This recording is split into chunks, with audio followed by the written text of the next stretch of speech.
Topic पढ़ेंगे वो पढ़ेंगे अभिक्रिया के अनुसंकेता। इससे पहले अपन ने अभिक्रिया की कोटि के बारे में कुछ तथ्य पढ़े थे। तो ये जो टॉपिक है हमारा अनुसंकेता, ये अभिक्रिया की कोटि और जो अभिक्रिया वेग है उसको आधार मानकर अब हम यहाँ पर अभिक्रिया के अनुसंकेता का निर्धारण करते हैं। तो देखो अभिक्रिया की कोटि और जो अनुसंकेता में जो मूलभूत जो अंतर होता है वो सामान्यतः ये होता है कि अभिक्रिया की कोटि का जो निर्धारण है वो प्रायोगिक तौर पे किया जाता है, जबकि अनुसंकेता का जो निर्धारण है वो सैद्धांतिक तौर पे किया जा सकता है। ठीक है। और दूसरी बात यहाँ पर ये है कि अनुसंकेता जो होती है वो सामान्यतः किसी रासायनिक अभिक्रिया में भाग लेने वाले परमाणु, अणुओं या मूलकों की संख्या जो होती है उसे हम अभिक्रिया की अनुसंकेता कहते हैं। यदि किसी रासायनिक अभिक्रिया में एक अणु भाग लेता है तो उसकी अनुसंकेता 1 होती है, और यदि किसी रासायनिक अभिक्रिया में जो अणु भाग लेते हैं तो उसकी अनुसंकेता का मान 2 होता है। और यदि इससे अधिक अणु भाग लेते हैं, जैसे 3 अणु भाग लेते हैं या 4 अणु भाग लेते हैं, तो उनकी अनुसंकेता सामान्यतः 3 या 4 होती है। लेकिन अनुसंकेता का मान 4 या 4 से अधिक नहीं हो सकता, क्योंकि किसी भी रासायनिक अभिक्रिया में यदि 4 या 4 से अधिक अणु भाग लेते हैं तो उन अभिकारक अणुओं के मध्य टक्कर होने की संभावना बहुत कम पाई जाती है। और टक्कर होने की संभावना बहुत कम पाई जाएगी तो सामान्यतः अभिक्रिया प्रारंभ नहीं होगी, और अभिक्रिया प्रारंभ नहीं होगी तो फिर हम ये भी कह सकते हैं कि इस अभिक्रिया के अनुसंकेता का मान क्या होगा। ठीक है। तो यहाँ पर देखो लिखना प्रारंभ करते हैं अभिक्रिया के अनुसंकेता के बारे में। किसी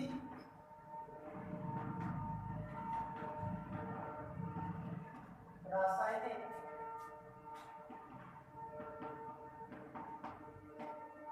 अभिक्रिया में भाग लेने वाले अणुओं,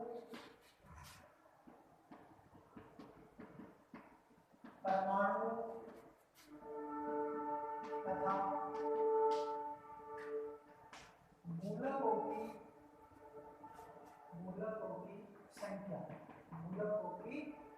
संख्या को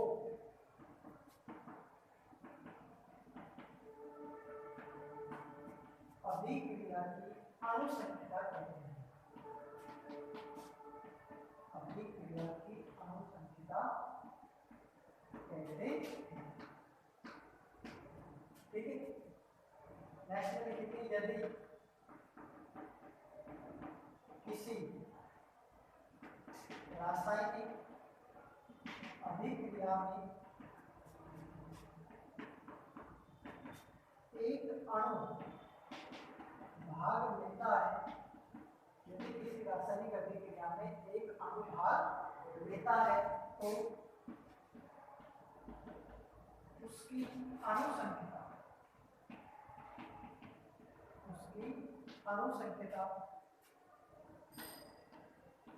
1 होती है। उसकी अनुसंकेता 1 होती है। और यदि किसी रासायनिक अभिक्रिया में 2, 3 या 4 अणु भाग लेते हैं तो उस अभिक्रिया की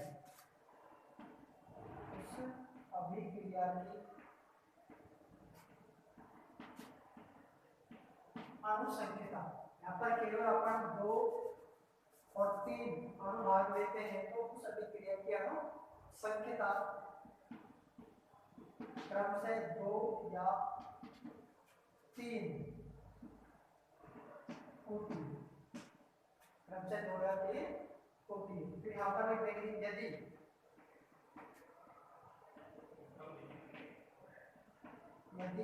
अभिक्रिया में 4 या अधिक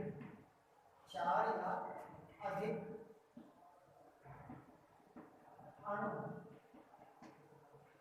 भाग लेते हैं तो उनके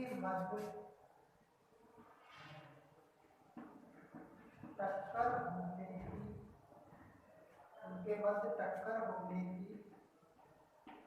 संभावना बहुत कम होती है। उनके मध्य टक्कर होने की संभावना बहुत कम होती है। अब टक्कर होने की संभावना बहुत कम रहेगी तो फिर वो रासायनिक अभिक्रिया हम ऐसे मान सकते हैं कि वो प्रारंभिक भी होगी और प्रारंभिक होगी तो उसके अनुसंधान अभिक्रिया की कोटि का हम मान याद नहीं कर सकते। दूसरी बात देखो यहाँ पर ये है कि मूल रासायनिक जो अभिक्रियाएं होती हैं, मूल रासायनिक अभिक्रियाओं की कोटि व अणुसंख्या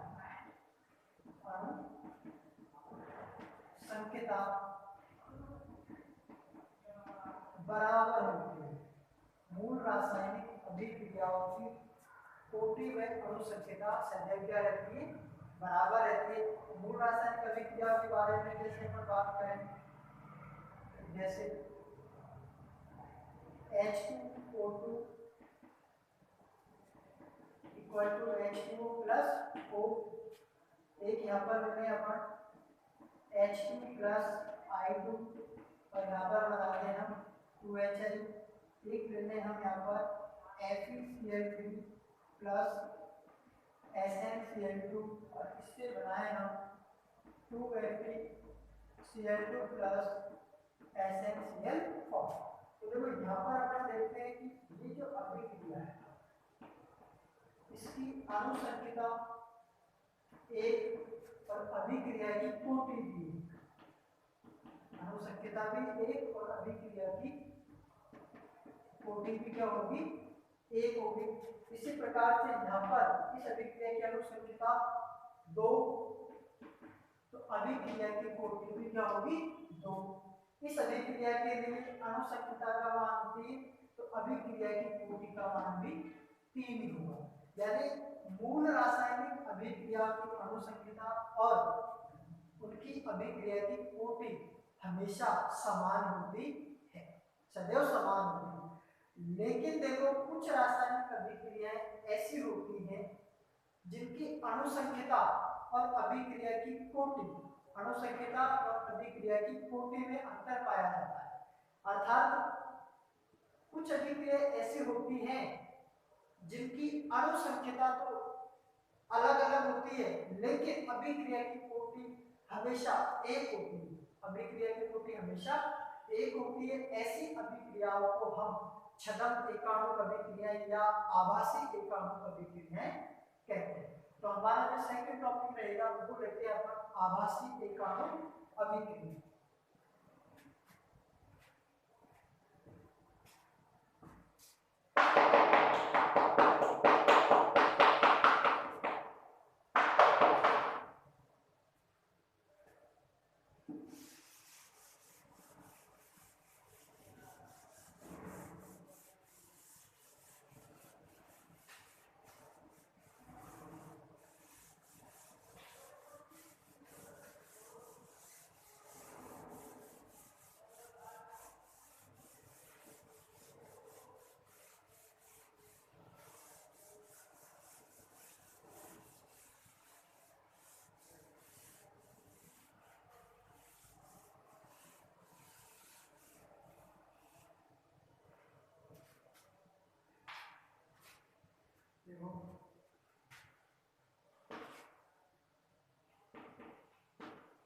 छद्म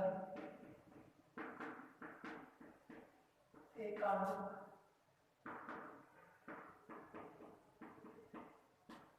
अभिक्रिया या फिर आभासी एकाणुक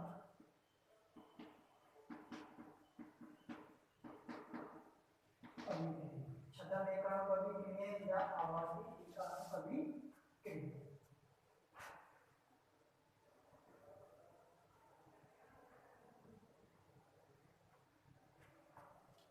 राशि एकाणु अभिक्रिया। तो इसकी डेफिनेशन लिखते हैं, ऐसी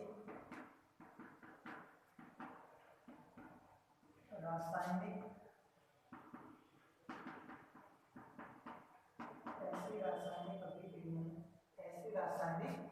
अभिक्रियाएं जिनकी अभिक्रिया की कोटि का मान सदैव एक होता है, सदैव एक होता है, लेकिन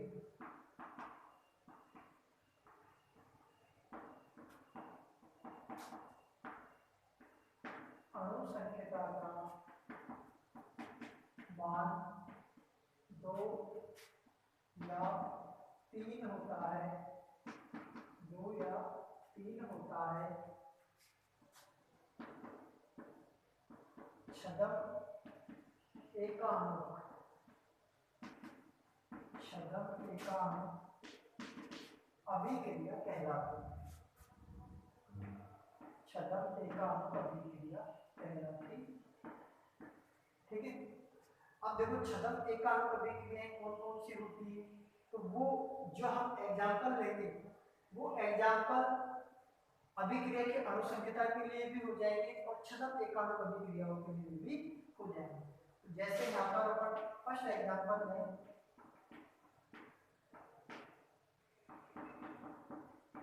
एथिल एसीटेट का अम्लीय जल अपघटन, अम्लीय जल अपघटन C2H5 C2H5। अच्छा एथिल एसीटेट लिया है अपन ने, तो यहाँ पर हम C3 लगा, C3 C+O C2H5 प्लस अम्लीय जल अपघटन H2 किसकी उपस्थिति में, अम्ल की उपस्थिति में, तो यहाँ पर बना देंगे C3COH प्लस C2H5O, यानी ये तो बन गया हमारे पास एथेनॉल और ये बन गया एथेनिक अम्ल, एथेनिक अम्ल या एसिटिक अम्ल। तो ये है हमारे पास एथिल एसीटेट। ठीक है, और यहाँ पर जो जल है ये सामान्यतः आधिक्य में है, ये सामान्य किसमें है, आधिक्य में है। तो यहाँ पर देखो अभिक्रिया की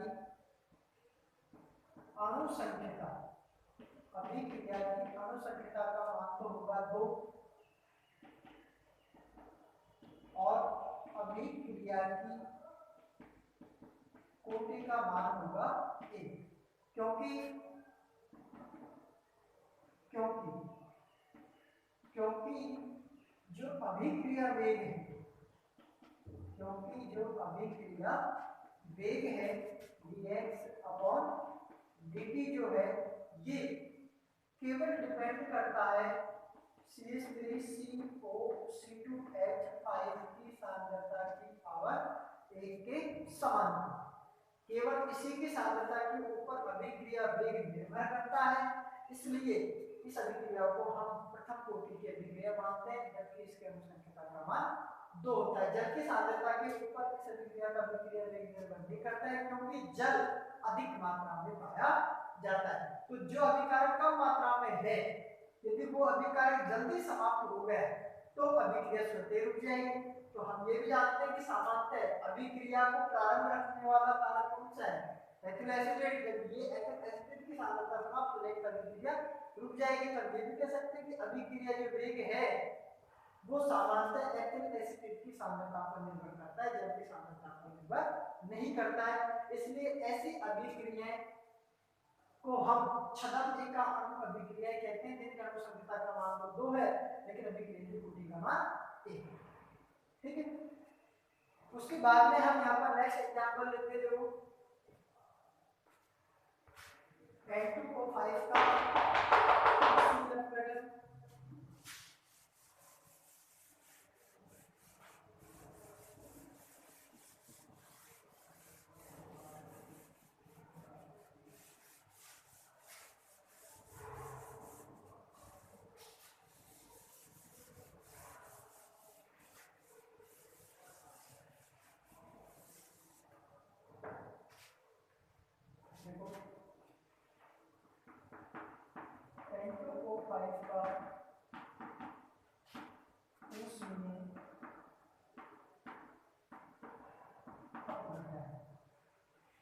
N2O5 का ऊष्मीय अपघटन। इसमें देखो 2N2O5 को टेम्परेचर देंगे और NO2 प्लस O2 का निर्माण होगा। अब देखो इस अभिक्रिया की जो अनुसंख्यता है, अभिक्रिया की अनुसंख्यता का मान तो 2 है और अभिक्रिया की कोटि का मान 1 है। अभिक्रिया की कोटि का मान 1 है। अब अभिक्रिया की कोटि का मान 1 है, क्यों है? क्योंकि अभिक्रिया का जो वेग है, अभिक्रिया का जो वेग है वो केवल N2O5 की प्रथम घात के समानुपाती होता है। प्रथम घात के क्या होता है? समानुपाती होता है, द्वितीय घात के समानुपाती नहीं होता है। क्यों नहीं होता है? क्योंकि यह अभिक्रिया 3 पदों में संपन्न होती है। क्योंकि ये अभिक्रिया 3 पदों में संपन्न होती है। पहला पद N2O5 टूटेगा N2O3 प्लस O2 में, फिर N2O3 जो है ये टूटता है NO प्लस NO2 में, और फिर N2O5 प्लस NO जो है अभिक्रिया करके बनाते 3NO2। तो इसमें ये जो पद है ये मंदगति पद है, मंदगति पद, जबकि ये दोनों जो है तीव्र गति पद है। तीव्र गति पद। अब हम जानते हैं कि सामान्य अभिक्रिया वेग का जो निर्धारण है वो हमेशा मंद गति पद के द्वारा ही किया जाता है। यानी यहाँ पर लिखते हैं अपन कि अभिक्रिया वेग का निर्धारण पद है, अभिक्रिया वेग का निर्धारण पद है, और इस पद में केवल N2O5 का एक ही अनुभाग ले रहा है। इसलिए अभिक्रिया जो वेग है वो N2O5 की प्रथम घात के समानुपाती होगा, इसलिए इस अभिक्रिया की कोटि का मान 1 रहेगा। ठीक है। उसके बाद में अपन तीसरा यहाँ पर एग्जांपल लेते हैं कि इच्छु शर्करा का प्रतिपद। इच्छु शर्करा का प्रतिपद, इच्छु शर्करा होती है C12H22O प्लस H2, यहाँ पर बना देंगे हम C6H12O6 प्लस C6H12O6, यानी एक तो बना ग्लूकोज और एक बना यहाँ पर फ्रक्टोज। ठीक है। और ये है हमारे पास शुगर शर्करा। अब इसकी अनुसंख्यता यानी ये है हमारे पास यहाँ पर जो दर है वो हमारे अधिक में है। अभिक्रिया की जो अनुसंख्यता है इसका मान तो रहेगा 2, और कोटि जो है वो कोटि का मान रहेगा 1, क्योंकि अभिक्रिया जो वेग है, अभिक्रिया जो वेग है dx/dt वो समानुपाती रहेगा C12H22O11 की प्रथम घात, न कि जल के अणु की प्रथम घात। तो केवल एक ही अणु की सांद्रता के ऊपर निर्भर कर रहा है, इसलिए ये अभिक्रिया जो है इसकी अनुसंख्यता 2 रहेगी, लेकिन अभिक्रिया की कोटि का मान क्या रहेगा? 1 रहेगा। ठीक है। तो इस तरीके से हमारे पास 3 एग्जांपल हुए। एक एग्जांपल हम और इसमें काउंट कर सकते हैं कि ऐसी अभिक्रिया जिसकी अनुसंख्यता का मान 3 होता है, एक होता है उसकी।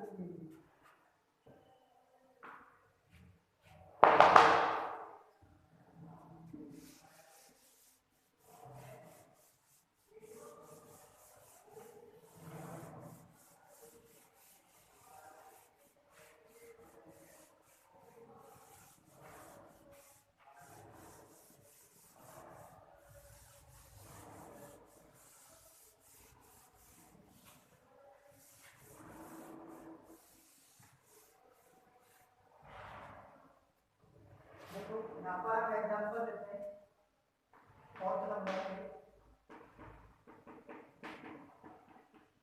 Acetic and hydride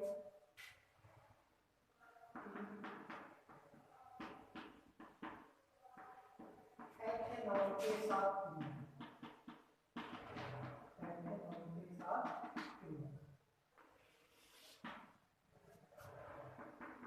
CH3 C double bond O और C double bond O CH3।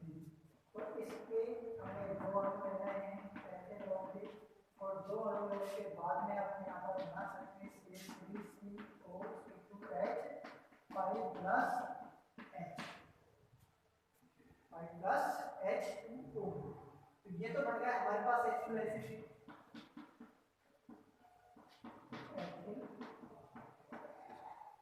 Acetate, ये है हमारे पास एसिटिक एनहाइड्राइड, एसिटिक एनहाइड्राइड, और ये है हमारे पास एथेनॉल। ठीक है, अब ये जो एथेनॉल है ये सामान्यतः क्या है, आगे में पता है दो अणु इसमें।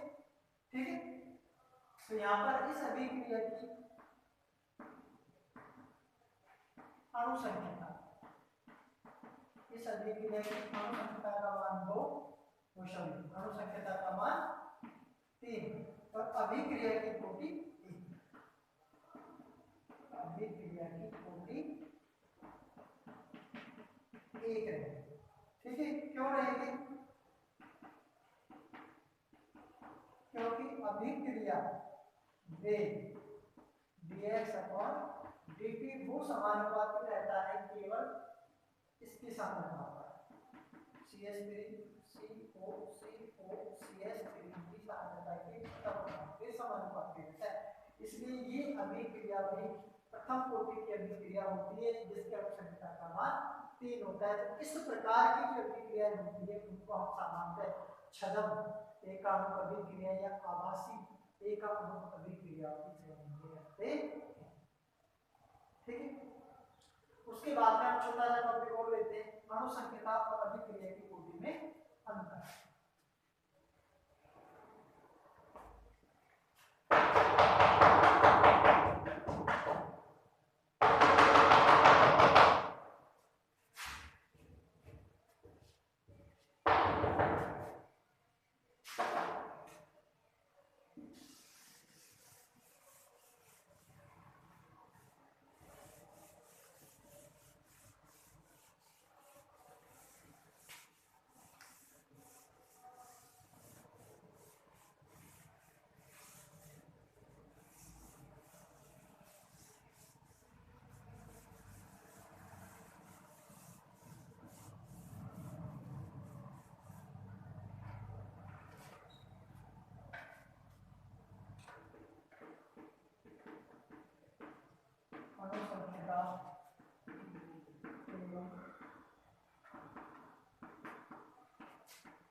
एक तरफ तो लिख देते हैं हम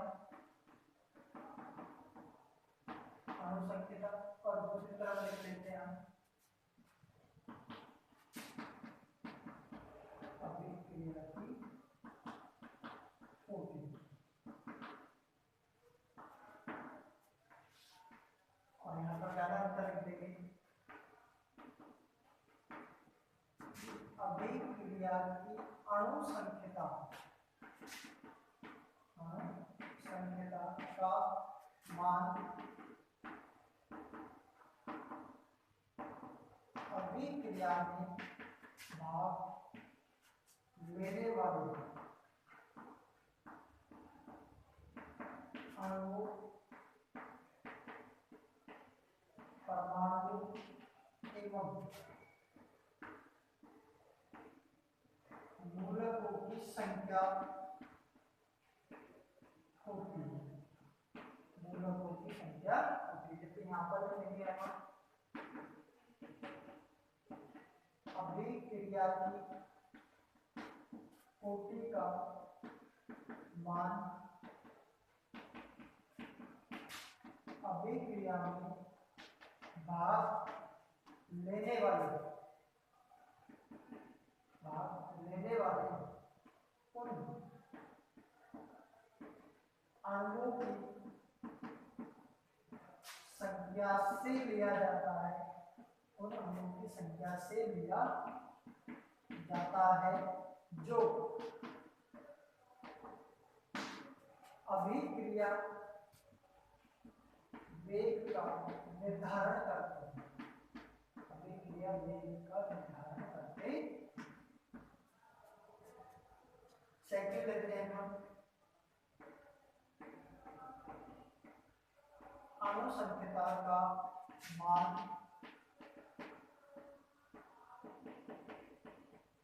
सैद्धांतिक होता है।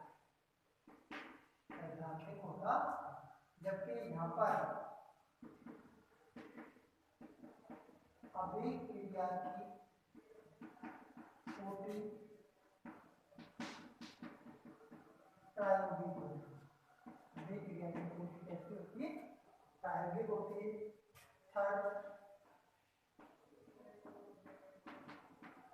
अणु संख्या का मान सदैव पूर्णांक संख्या के सदैव पूर्णांक संख्या के रूप में होता है। जबकि यहाँ पर अभिक्रिया की कोटि शून्य पूर्णांक व भिन्न रूप में भी हो सकती है। भिन्न रूप में भी हो सकती है। चौथा अंतर यहाँ पर है कि अभिक्रिया की अणु संख्या का कोई अर्थ नहीं होता है, जबकि उसका अर्थ भी पाया जाता है। तो इस प्रकार से आप लोगों के लिए अणु संख्या अभिक्रिया की कोटि में ये अंतर जो है मूलभूत तौर पर काम के लिए जाते हैं। अब इसके बाद में हम नेक्स्ट टॉपिक जो पढ़ेंगे वो पढ़ेंगे शून्य कोटि की अभिक्रिया की समाकलित वेग समीकरण उत्पन्न कीजिए। तब तक के लिए आपको इतना बढ़िया। Thank you.